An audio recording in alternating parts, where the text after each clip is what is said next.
That morning, Victoria Kingsley fired Evan Rourke in front of an entire floor of people, the way a person discards a tool that has stopped matching the decor. There was no argument. There was no raised voice. The single father simply unclipped his badge, gathered a few personal things, and walked out through a wake of quiet laughter. Victoria believed she had removed the weakest link on her payroll. But 10 minutes later, walking past his emptied desk, she noticed something small he had left behind. She stopped moving. The smile drained out of her face. And for the first time in years, her hands began to shake. If you love stories where the person everyone underestimated silences an entire room, stay with me and see exactly what Evan left behind. Victoria Kingsley had been chief executive for 4 months, which is exactly long enough to feel certain and not nearly long enough to be correct. She had come from a family whose surname appeared on the sides of buildings in 3 states, the kind of money that arrives quietly and never explains itself. Her father had taught her that value announces itself, that the deserving stand up and take the microphone, and she had never once encountered evidence that made her doubt him. Her initiative was called Project Ascend, and it had a font, a color palette, and a slide deck with a mountain on the cover. Its real purpose was simpler than any of that. Cut 200 people, name the survivors after herself, and let the board see a signature carved into the company's face. I have seen many ambitious people. Very few of them understand what they are standing on. The management meeting began at 8:15 in a room, with a table long enough to make disagreement feel like shouting across a river. Lydia Pembroke, the chief strategy officer, brought the reduction list up on the wall screen and walked it in the tone of a woman reading a grocery receipt. Names went by, each with a small cluster of metrics beside it, all of them measuring things that could be measured, and none of them measuring anything that mattered. Near the top sat a line that read Rourke, Evan, Senior Operations Analyst, 11 years, and Victoria's eyes caught on it for reasons she could not have explained. She tilted her head slightly, the way a cat notices a sound below the floorboards. "What does he actually do here?" she asked. Lydia laughed, and that laugh cost the company $40 million, though nobody in the room would learn that for 8 more hours. "He's an analyst," Lydia said. "Been here since before the second building. No graduate degree from anywhere you'd recognize, no external profile, no conference appearances. He doesn't come to the leadership dinners. He doesn't come to anything." She swiped to the next screen with the satisfaction of someone closing a door. Honestly, he's the reason the phrase quiet quitting exists. He's been quiet quitting since the housing crash. Grant Hollister, the regional operations director, opened his mouth halfway and then closed it again. And I want to be fair to him and tell you that the closing was not cowardice exactly, but it was not courage either. It was the ordinary arithmetic of a man with a mortgage and a daughter starting college. Victoria pulled Evan's summary file onto her tablet and read it the way people read things they have already decided about. 11 years, 3 lateral moves and no vertical ones. Performance reviews uniformly high in a way that struck her as suspicious rather than impressive, because in her experience excellence was loud and consistency was a hiding place. Then she found the detail that settled it. 3 separate occasions on which he had been offered a management track position, and 3 separate occasions on which he had declined, each declination accompanied by a 1-line note referencing scheduling and family obligations. She read it twice. "No ambition," she said aloud, and the room agreed with her the way rooms do. Someone made a joke about his car, a gray sedan with 190,000 miles on it, that lived in the same corner of the parking structure every single day.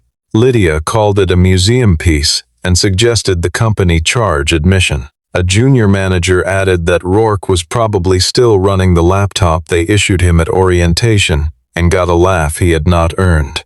Victoria heard all of it and did not stop any of it, and that choice, more than the firing itself, is the one she would revisit at 3 in the morning for the rest of her life. Contempt is rarely a decision. It is usually 100 small permissions granted in a row. 2 floors below, the man they were laughing about was crouched beside a rack in the operations bay with a cup of coffee going cold on the concrete beside him. He was 39, wore a shirt that had been washed enough times to lose its opinion about its own collar, and had the particular stillness of a person who has learned that panic never once fixed anything.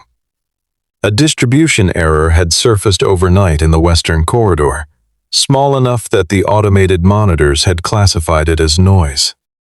Evan had known it was not noise because he had felt the same shape of wrongness in 2019 and again in 2022, and both times it had been the same 3-decade-old handshake protocol losing its grip during a leap-second adjustment.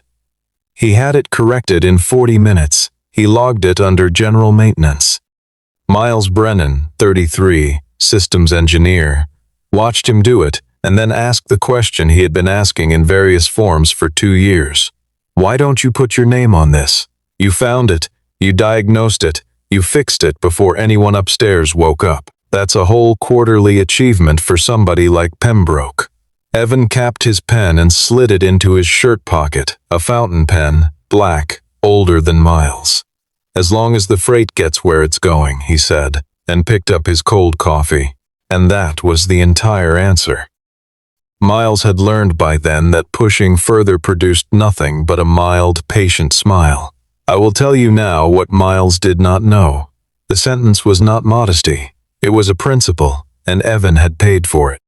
Victoria did not call him into a conference room, and I want you to understand that this was the point. A closed door produces a rumor. An open floor produces a lesson. At 11:20, she had the floor managers gather everyone in the open workspace between the east windows and the print alcove. 60 or 70 people, standing with laptops still open behind them, and she stood where the light was best. She spoke for 3 minutes about a new era, about velocity, about the difference between people who occupy roles and people who expand them. She used the word legacy twice, once as a compliment to the founders and once as an insult, and only about a third of the room noticed the switch. Then she turned and looked directly at Evan Rourke, and the room understood what it had been assembled to watch. He was standing near the back with his hands at his sides. He did not shift his weight or look for allies. Victoria read from her tablet in a clear, unhurried voice. No advancement in 11 years, no leadership visibility, no measurable organizational influence, no alignment with the culture Vanguard Crest was building. She said each item like a nail going in straight. Somewhere to her left, a woman from accounts receivable looked at the floor and kept looking at it. Effective immediately, Victoria finished. Your position has been eliminated. Is this final? Evan asked. His voice was so level that a few people leaned in, expecting the crack that had to be coming. It did not come. Victoria smiled the way she had been taught to smile at charity auctions. I'd encourage you to see it as an opportunity, she said, to find somewhere better suited to your pace.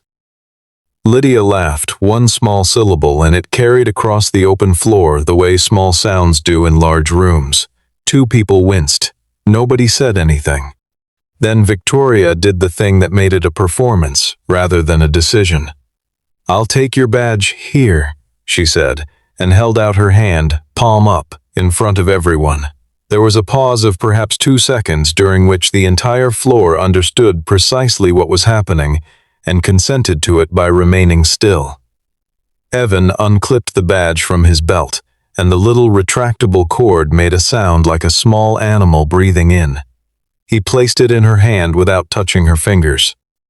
Grant Hollister, standing near the window, discovered that he was ashamed, and that shame is heavier when it arrives late. Victoria could have stopped there. She had the badge, the silence, the lesson. But power that has just been exercised almost always asks for one more sip, and so she added a sentence, lightly, over her shoulder, already half turned toward her office. Don't worry, she said. The systems you look after aren't going to collapse because one person leaves. I have listened to a great many sentences in my time. That one arrived like a stone dropped into a well where the bottom has never been measured. Evan looked at her for 4 full seconds. He did not argue, did not defend the 11 years, did not mention a single one of the fires he had put out while these people slept. I hope you're right, he said. That was all. It was not a threat, and everyone who heard it agreed later that it had not sounded like one, which is exactly why several of them could not stop hearing it for the rest of the day. Grant Hollister turned toward the window and found that his mouth had gone dry. He walked back to his desk through a silence that was already reorganizing itself into gossip. From the bottom drawer he took a cardboard box he had been carrying around for 2 moves and 1 renovation, and into it went the accumulated evidence of 11 years. A chipped coffee mug with a fading logo from a company retreat in 2015. 4 notebooks with cracked spines. A small framed photograph turned face down before anyone could look at it, the fountain pen, and a gray jacket off the back of his chair. It took less than 4 minutes. Miles Brennan appeared beside him and reached for the box, and Evan shook his head once, kindly, and Miles's hand stopped in the air. Let me at least walk you down, Miles said. Do something for me instead, Evan said, folding the jacket over his arm. Don't try to fix things you don't understand yet. Miles frowned because it was a strange sentence and because Evan did not say strange things. Meaning what exactly? Evan looked at him with an expression Miles would spend the next several hours trying to decode. Meaning if something breaks today, don't patch it. Call me or call nobody. A wrong fix is worse than a known fault. Then he picked up the box, and he shook Miles's hand, and he walked to the elevator without looking at anyone, and the doors closed on the last 11 years of his life. Victoria did her walk at 11:50. This was deliberate, too. A demonstration requires a curtain call, and she wanted to see faces. She moved down the main aisle at an unhurried pace, greeting 3 people by name, and she observed with satisfaction that everyone she passed sat up a half-inch straighter. Nobody is irreplaceable, she thought, and she liked the sentence enough that she decided to use it at the quarterly meeting. Then she reached the desk at the end of the row, and her eyes went to the small black card, and something about the way it was positioned made her stop walking before she had consciously decided to. She picked it up. It was heavier than it looked, machined from a single piece of metal, the edges softened by what she instinctively recognized as years of being carried in a pocket. On the front, in a recessed engraving that had been filled once with white and had since worn to gray, were 3 lines, Vanguard Crest, and beneath that Fenning Systemus Authority, and beneath that E. Rourke. She read it 3 times. In 4 months she had reviewed every credential class in the company, every access tier, every badge design going back to the original blue plastic ones in the archive. She had never seen this. She turned it over. On the back, alone in the center, was a code, FS-07. Lydia, she said, and her voice came out slightly wrong. Lydia arrived, took the card, and gave it the 2 seconds she gave most things. It's a keepsake, she said. Old service award, probably. They used to hand these out for 10-year anniversaries in the early days. Expired access at best. She set it down on the desk with a small click and started talking about the afternoon agenda. Victoria was not listening because Grant Hollister had come around the corner and stopped, and the color had gone out of his face in a way that no keepsake explains. Where did you find that? Grant said. It was not phrased as a question.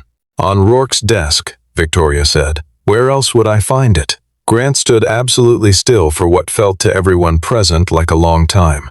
He was doing arithmetic of his own, subtracting his mortgage from his conscience, and for the first time in his career the conscience came out ahead.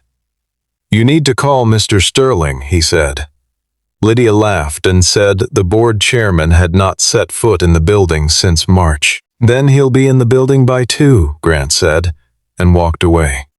Victoria did not like this. She had constructed a perfect morning, and a piece of metal the size of a stick of gum was putting cracks in it. She followed Grant to the stairwell landing and asked him directly what FS-07 meant. He told her what he knew, which was not much and was enough. Years ago, before the second building, before the current organizational chart existed in any recognizable form, there had been a small group of engineers who had been granted authority directly by the founder rather than through the management structure. It had been called something with the word founding in it. The group had been quietly removed from the published org chart sometime in the middle of the last decade, and the general assumption was that the whole arrangement had been dissolved. The scanner chimed. The small screen went white, then displayed in the plain typeface of a system built long before anyone worried about typefaces. Legacy Authority Recognize. Victoria stared at it. A second line appeared beneath the first. Evan Rourke. A third line followed, and this was the one that made her fingers go cold around the metal. Step. Separation event. Rondered. The doors did not open. Somewhere in a facility 11 miles away, in a rack that had been quietly migrated across 4 hardware generations without ever being switched off, a process that had been waiting 11 years began to run. Miles Brennan saw it before she did, because he was already looking. He had gone back to his station after the elevator doors closed and had opened the coordination dashboard for no reason he could name, the way you check on a sleeping child. At 12:44, the Western Corridor threw a synchronization warning. At 12:46, the Southern Hub threw 2. By 12:51, there were 19 active warnings across 3 major distribution centers, and the count was not climbing in a straight line. It was climbing the way water climbs a wall it has found a crack in. Victoria came down to the operations floor at 1:15, which was in itself unusual enough that people noticed. She demanded that information technology resolve it immediately. The director of infrastructure, a competent and honest woman named Rachel Doyle, who had been with the company 3 years, told her the truth, which was brave. "We can't fix what we can't read," Rachel said. "There's a coordination layer underneath the platform stack that isn't in our documentation. It's not in the architecture diagrams. It's answering requests and I can't find the source repository, and half the calls it's making are to protocols I've only ever seen in a textbook." "Then find whoever maintains it," Victoria said. The room went quiet in a specific way, and a young engineer near the back said the sentence that would appear verbatim in the board's incident report 6 days later. "Rourke usually handles this part." Victoria's jaw set. "Then pull his documentation," she said. "Every runbook, every note, every file. He worked here 11 years, there must be hundreds of pages. There were 4. That was the number Rachel came back with at 1:40. 4 pages of general guidance, dated 7 years apart, both of them beginning with the same sentence. This system cannot be documented in the ordinary sense, and here is why. Miles found the name at 2 o'clock, buried in a note header in a configuration file that had been copied forward across 4 migrations without anyone reading it. The layer was called Atlas. He said the word out loud on the bridge line, and Rachel Doyle made a small sound like someone recognizing a stranger's face. Atlas sat between the 4 major platforms Vanguard Crest had acquired, merged, or built over 18 years. Every one of those platforms had been assured, at various times and by various vendors, that it spoke directly to the others. None of them did. All of them spoke to Atlas, and Atlas translated, and had been translating without a single day of downtime since the year Evan Rourke turned 28. Victoria's first instinct was the instinct of every executive who has ever been handed an old thing. "Then we shut it down and route around it," she said. "We've spent $400 million on the new platform. Use the new platform."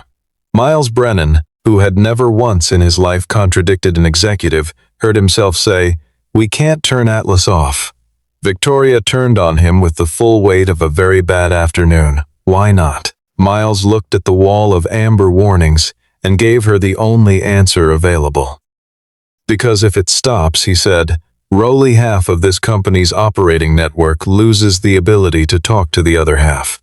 Not slowly, immediately. She went back to her office at 2:20 and did something she had not done in 4 months, which was to admit to herself that she did not know something important. Then she did the second unfamiliar thing and called Human Resources and asked for Evan Rourke's complete personnel file, not the summary, not the dashboard extract, everything, including archived material, including anything scanned in from before digital records. The woman on the phone hesitated and said it would be a large file. Victoria said she understood. She did not understand at all. It arrived at 2:41 and it was 416 pages. Victoria had built her entire opinion of this man on a single page. Lydia had prepared for her, and I want you to sit with that, because it is the actual mechanism by which most injustice happens. Not malice. Compression. She started at the beginning and read faster and faster, and the building's temperature seemed to drop by degrees as she went. 11 years earlier, Vanguard Crest had come within 7 weeks of insolvency. Victoria knew this in the way that everyone knew it, as a paragraph in the company history, the near-death experience that had preceded the Great Expansion. What she had never known was the mechanism. The company had acquired a competitor twice its size and freight volume and had discovered, 3 months after closing, that the two operating systems could not exchange data in any reliable form. Orders vanished, fleets sat idle. $200 million of contracted volume began bleeding out through a gap nobody had checked for during due diligence. The board was preparing to liquidate the acquisition at a catastrophic loss. Instead, Nathaniel Sterling had done something that no modern governance manual would permit. He had pulled 7 engineers out of 4 departments, given them a room, a budget line with no approval chain, and direct authority over every system in the company, and had told them not to come out until the two halves spoke to each other. The internal name for that group appeared on page 209 of the file, in a scanned memorandum with a coffee ring on the corner. The Founding Systems Group. There were 7 names on the memorandum. The last one, the youngest by 9 years, 28 years old and 2 years married, was Evan Rourke. They built Atlas in 6 months. Victoria read the after-action report twice. It was written in the flat prose of exhausted people, and it described a piece of engineering that she was not qualified to evaluate but was entirely qualified to recognize the value of, because the final page listed the recovered contract volume, and the number had 3 commas in it. And on the last page, in a handwritten note signed by Nathaniel Sterling and dated the following spring, was a single sentence that made her put the tablet face down on the desk for a moment. Evan Rourke understands this system better than any other person at this company, and I intend for that to remain true. She made herself pick the tablet back up. The file listed what had become of the other 6. 2 had retired, 1 in Oregon and 1 somewhere in Europe. 3 had left the industry entirely, 1 of them to teach high school mathematics, and 1, a woman named Dana Whitfield, who had led the group, had died 4 years ago. Victoria read the names twice and arrived at the arithmetic that had been waiting for her since 11:50 that morning. Of the 7 people who had built the thing holding the company together, exactly 1 still worked at Vanguard Crest. She had handed him a box and taken his badge in front of 60 people. Then came the part that hurt in a different way, because it was not about the company.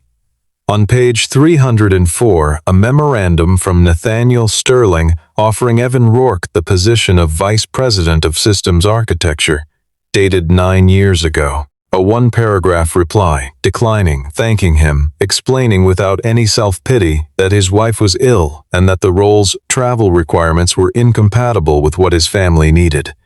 Then, 6 years ago, another offer, another decline, 3 sentences long, then 4 years ago another. each refusal noted in his file by an administrator in the same bureaucratic phrasing, and each one had rolled forward into the summary page as a bare data point. Declined advancement. 3 times. No ambition. Lydia knocked and came in without waiting, holding her tablet, wearing the expression of someone who has decided the best defense is momentum. She started talking about a communications plan, about framing the outage as a legacy infrastructure event, about how the market would read it. Victoria did not respond, and Lydia, misreading the silence, reached for reassurance in the only place she knew. "Look," she said. At the end of the day, he was still just an employee. Grant Hollister was standing in the doorway. He had been there for perhaps 10 seconds. "No," Grant said. Both women looked at him. In 18 years, he had never interrupted a conversation between 2 people senior to him, and he found, standing there, that the fear he had been managing all morning had simply run out, the way a tank runs out. He wasn't just an employee," he said. "We just decided to treat him like one, because it was cheaper than finding out what he was. I've known since 10 o'clock this morning and I said nothing, so I'm not standing here clean. But don't say that sentence again in front of me." He left. Lydia laughed, and this time nobody joined her, and she heard how it sounded. Nathaniel Sterling arrived at 3:10. Nobody had called him. He came up in the executive elevator wearing a coat too heavy for the season, 67 years old, walking with the slight stiffness of a man who had rebuilt a knee twice, and he did not stop at reception. The board-level governance system had generated an automatic notification at 11:53, 7 minutes after the scanner in the executive corridor had registered a separation event on a founding systems authority credential. It had been configured to do so 11 years ago. It had never once fired. "Did you ask me first?" he said. Victoria said that personnel decisions within the operating company were within the chief executive's authority, and that she had not understood board consultation to be required for an individual contributor role. "Normally," Nathaniel said, "that's true." He reached into his coat pocket and took out the black metal card, which meant that Grant Hollister had given it to him in the lobby, which meant Grant had made his choice completely. He set it down on the table between them with a small, precise click. "Do you know what this is?" Victoria did not answer. Nathaniel sat down then, slowly, and told her, and his voice was not unkind, which somehow made it worse. Founding Systems Authority was not a job title, he said. It had never appeared on any org chart because it was not a position. It was a set of technical rights, permanently conferred on 7 individuals who had kept this company alive, and it had been designed to survive the people who granted it. The holder of an FS credential could halt any system deployment they judged unsafe, at any scale, without management approval. They could compel an independent audit. They had unrestricted read access to core architecture, and they could report directly to the board, bypassing every executive in the building, including the chief executive. Victoria felt a flood of something close to relief, and she was actually beginning to shape a sentence about how this proved the man had understood his place, when Nathaniel spoke again. "Until this morning," he said. The relief went out of her like air from a punctured thing. 9:17 this morning, he continued, roughly 2 hours before you assembled that audience.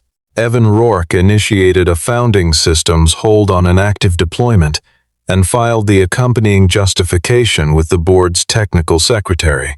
I read it in the car. He explained it plainly.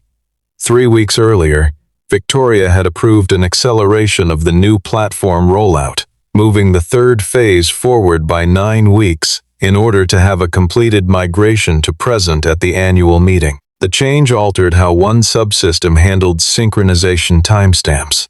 To the new platform, this was a trivial internal detail. To Atlas, which had been reconciling 4 different systems' ideas of what time it was since before the new platform's vendor existed, it was the removal of a load-bearing wall. He wrote to you about it, Nathaniel said. Twice through the change board, once directly. I never received, Victoria stopped. Because she had. She remembered it now with the awful clarity of a thing you did not know you had memorized. A message from a name she did not recognize, 4 paragraphs long, technical in the first line, arriving on a Thursday when she had 51 unread items and a call in 6 minutes. She had read 1.5 sentences. She had forwarded it to Lydia Pembroke, and in the forward she had written 2 words. Handle him. Lydia had handled him. The change board records would later show that Evan's objections had been reclassified twice as general feedback and, on the second occasion, annotated with the phrase resistance to modernization. You did not fire an unnecessary employee, Victoria, Nathaniel said. He said her name the way a person says the name of someone they have not given up on, which she did not deserve and knew she did not deserve. You fired the one person who was actively trying to stop you from breaking your own company. Lydia Pembroke, at the far end of the table, had gone the color of paper. Victoria looked down at the black card and asked the question that had been sitting in her chest since 11:50. Why did he leave it behind? He must have carried that for 11 years. Why would he forget it on a desk on the worst day of his career? Nathaniel almost smiled, and there was no cruelty in it, only a kind of old, tired fondness. Evan Rourke has never forgotten anything important in his life, he said. He left it there because the protocol required him to, and then he told them the last piece, the piece that turned the whole morning inside out. The founding system's charter contained a provision drafted in the aftermath of the near collapse, when 7 exhausted people had sat in a room and asked themselves what should happen if the company ever again found itself without anyone who understood its own machinery. The provision was 2 sentences long. If a holder of founding systems authority departs the company, the credential shall be surrendered at the holder's place of work, visibly and without transfer. Surrender of the last active credential shall constitute notice to the board. Victoria understood it before he finished. The card on the desk was not an oversight and not a message to her personally. It was a flare. It was a formal, mechanical declaration that as of 11:48 that morning, Vanguard Crest Systems no longer had a single person inside its walls holding direct authority over the architecture that had saved it. That declaration had gone to the board automatically, and under the charter, that notice did not merely inform. It triggered. The audit began at 3:40 that afternoon, conducted by an external firm on retainer to the board and answerable to no one in the building. And here is the part that Victoria had not anticipated, because she had been thinking about Atlas. The audit's mandate did not stop at the technical estate. The charter language, drafted by people who understood that systems fail because organizations fail first, required the review to establish the circumstances under which the final credential holder had come to leave. In other words, the audit was not only going to examine the machinery, it was going to examine why the man who understood the machinery had walked out with a cardboard box. Each of those items had gone to Lydia Pembroke, and each had been filtered, softened, or removed before it reached the level where anyone could act on it. Not, I think, out of a grand conspiracy. Lydia was not a villain in the way stories usually mean it. She was simply a person who had understood that her value to Victoria Kingsley consisted of removing friction, and who had stopped asking whether the friction was load-bearing. That is a smaller crime than sabotage, and it does more damage every year than sabotage ever has. But Victoria was not innocent, and the audit established that too, in one line item that she would think about for a very long time. Handle him. 2 words typed in 9 seconds, in a hallway, between meetings. She had not read the warning. She had not asked what it concerned. She had classified a man as a complainer on the basis of a name she did not recognize and a paragraph she did not finish, and she had delegated his silencing to a person who was extremely good at silencing. Every single thing that went wrong that day traced back through those 2 words, like a river through a valley. By 4 o'clock, Atlas was worse, not catastrophic. That is important because the truth is rarely as tidy as catastrophe. It was degrading, the way a bridge degrades, in ways that were individually survivable and collectively fatal. Rachel Doyle put a number in front of the room at 4:15, and it was the number that ended all remaining discussion. If the synchronization drift was not arrested before the overnight batch consolidation at 11 that night, the reconciliation failures would propagate into the primary inventory ledgers of 6 major facilities, and the recovery cost, conservatively, was somewhere between $30 and $60 million, plus contractual penalties, plus the kind of customer conversation from which a logistics company does not fully return. Victoria said, "Get Rourke on the phone." Her chief of staff picked up a handset. Nathaniel Sterling said, "No," and put his hand flat on the table. He looked at Victoria, and his voice stayed level. "You fired that man in front of his entire floor. You held out your hand for his badge like he was returning a library book. If you want him to walk back through those doors, you are not going to have an assistant place that call." He slid her own phone toward her across the table. "You are." She took it into her office and closed the door and stood at the window for perhaps 40 seconds before she could make herself dial. It rang 6 times and went to a recorded message in a voice she had heard exactly twice that day. She hung up without leaving anything. She looked at the city and thought about her father and about the sentence she had believed her whole life, that value announces itself. Then she called again. He picked up on the 4th ring. There was a sound behind him she could not place at first, and then identified with a small internal lurch. A school pickup line, an engine idling, a radio turned low. "Victoria?" he said. "Not Miss Kingsley, not ma'am." Just her name, in the neutral tone of a man addressing an equal, because she was no longer his employer and both of them knew it. She had spent 4 months building a floor of people who said her name carefully. Hearing it said plainly took something out of her knees. "There's a problem with the coordination layer," she said. "Atlas." There was a short pause. "I know," Evan said. He did not say it with satisfaction. He said it the way a doctor says it, which was somehow harder to bear. "It started around 12:40. Western Corridor first, then the Southern Hub, and by now you've got timestamp drift feeding into the reconciliation queue." Victoria closed her eyes. "How do you know that from your car?" "Because it's the only way it could go," he said. "I wrote you a memo about it 3 weeks ago." She asked him to come back. She meant to phrase it carefully and did not manage it. "I don't work for Vanguard Crest," Evan said. It was not a barb, it was a fact, and it sat in the silence between them and grew heavier the longer she failed to answer it. Finally, she said the only thing that was true. "We need you." And Evan Rourke said quietly, without any edge at all, "Or you need somebody to clean up a mess." She did not defend herself. That was the first genuinely admirable thing she did all day. They were, in the order he gave them. The new platform deployment stops entirely until an independent review is complete. The board receives the full unfiltered technical data, including every risk assessment in its original form. The engineering organization is given a formal, documented right to object to a deployment, and to have that objection recorded where executives cannot alter it, and no employee at any level faces any consequence, now or later, for having raised a risk. He did not mention his own reinstatement. He did not mention money at all until Nathaniel raised it 2 hours later. And then he named an hourly rate so reasonable that the chairman argued him upward. He arrived at 4:50. The elevator doors opened onto the 31st floor and he stepped out carrying a personal laptop bag over one shoulder and the same gray jacket.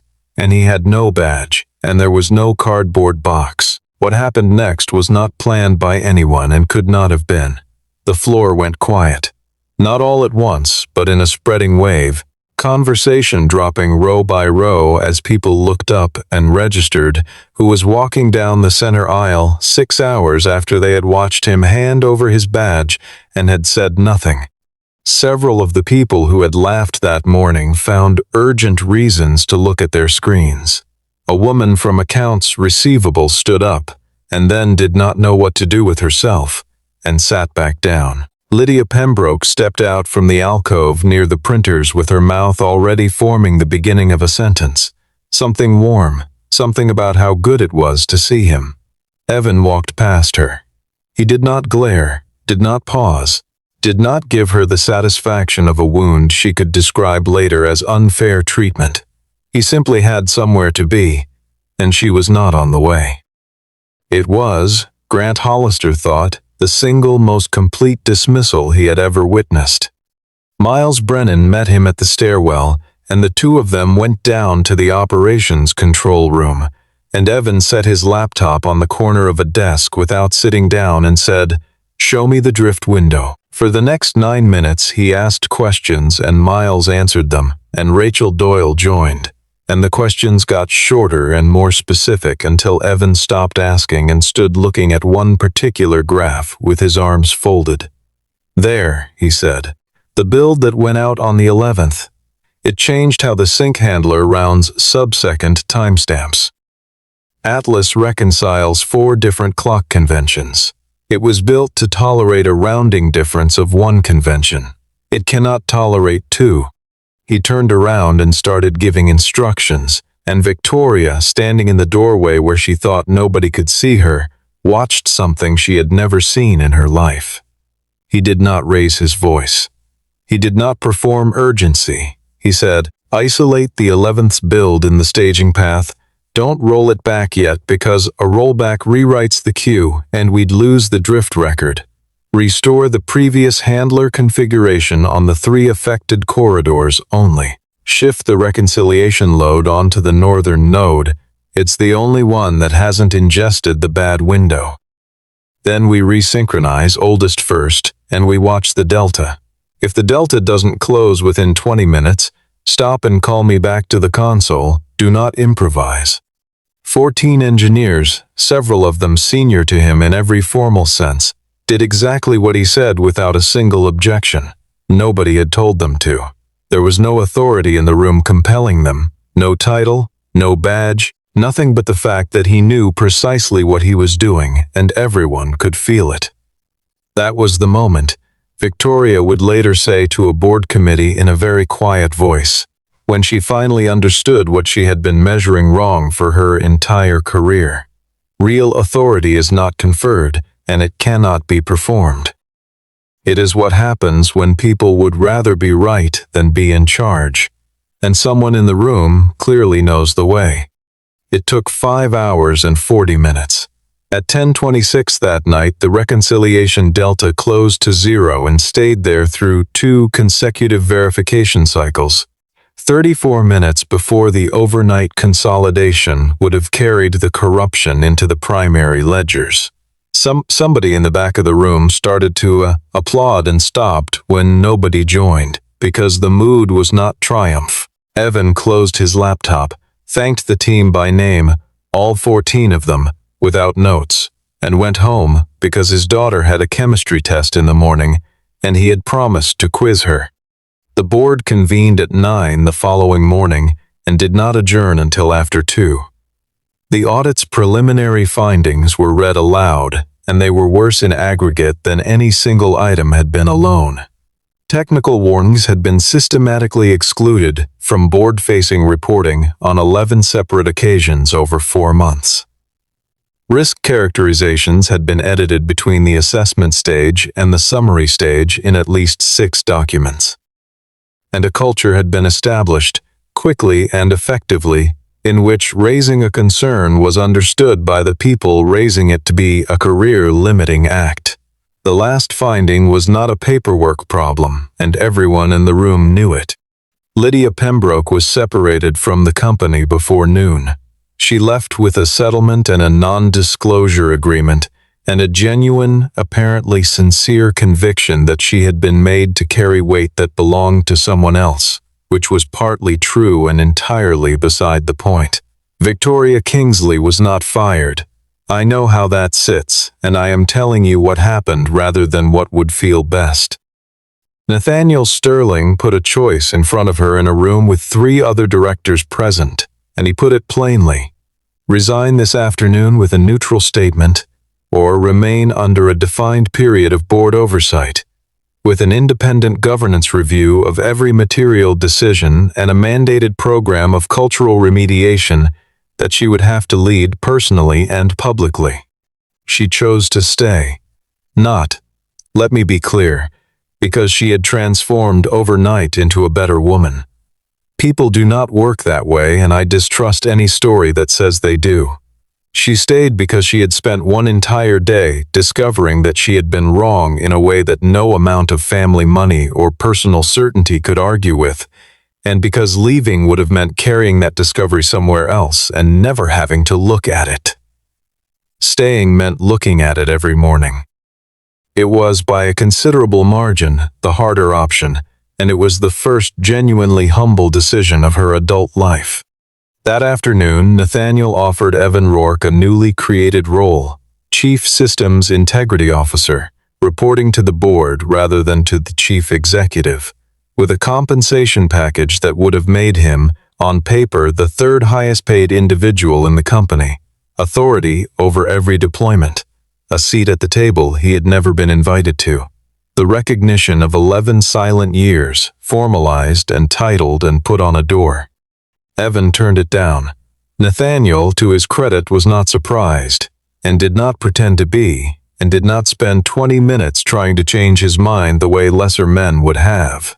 Evan agreed instead to continue as an independent advisor, 3 days a week with a flexible schedule he set himself and a standing commitment that no meeting would be placed after 4 in the afternoon without his agreement. His reasoning, when Nathaniel asked for it, took 11 words. My daughter's a junior. I've got 2 years left with her.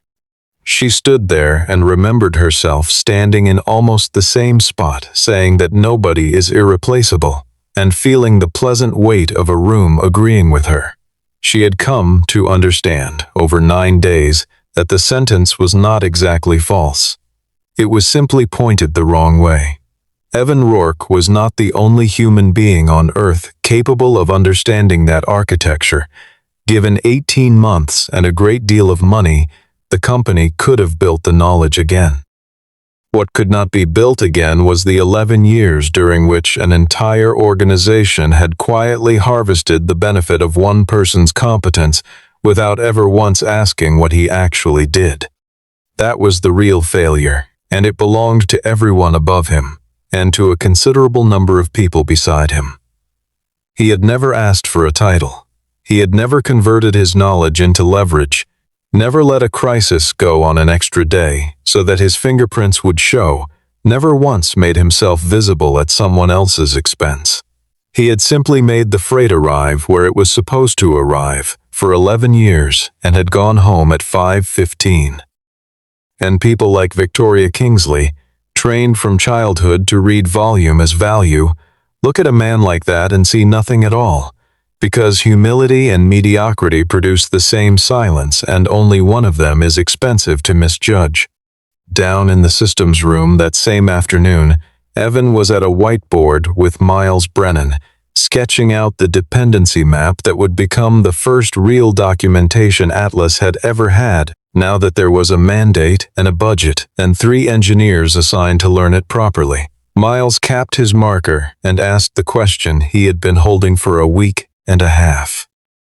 Can I ask you something? Do you ever regret leaving the card? Evan looked through the glass wall, down the corridor, toward the row of desks where his own had been. He smiled, very slightly, the way he had smiled at Miles for 2 years whenever Miles asked why he never put his name on anything. No, he said. Miles waited, and when nothing followed, pushed once. Why not? And Evan set his marker in the tray and said the sentence that the whole day had been walking toward. Because sometimes people only find out what something was worth after it stops belonging to them. Out in the corridor, Victoria Kingsley had stopped walking. She had come down to ask him a question about the review schedule and had arrived in time to hear exactly that and nothing else. She stood with her hand not quite touching the glass, a woman who had once fired a man in front of 60 people to prove that she could, and she did not go in. She looked for a moment at the back of his head and at the whiteboard and at the young engineer he was teaching for free what nobody had ever paid him extra to know. Then she turned around, quietly, and walked back the way she had come.